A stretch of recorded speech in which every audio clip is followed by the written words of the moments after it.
Les gens qui vous parlent de culture, il faut amener le peuple à la culture, il faut lui dévoiler des trésors de la culture. Quelle monstrueuse imbécilité. Ils sont des ignorants qui peuvent dire cela. Et il s'est trouvé un Américain qui a publié tous les grands auteurs, quels qu'ils soient, à des prix invraisemblables. Et il a fait faillite.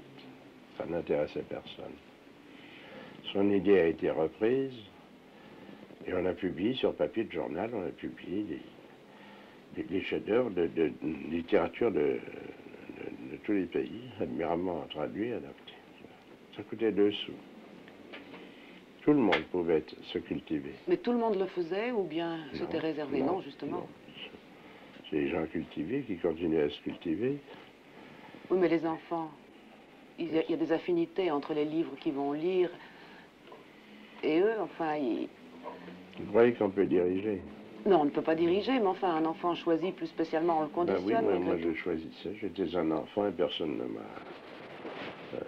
m'a conseillé, personne ne m'a guidé, personne ne m'a poussé, mais enfin j'ai découvert les Grecs quand j'étais enfant, j'ai découvert Shakespeare quand j'étais enfant, j'ai découvert ensuite Georges Courteline, j'ai découvert Alphonse Allais quand j'étais gosse. Je ne pouvais pas avoir de conversation avec les enfants de mon âge, c'était impossible, j'étais isolé au départ, j'étais déjà un monstre. Et un jour, mon père a saisi tous ces ouvrages et les a séquestrés. C'était pas de mon âge, mais je les avais lus.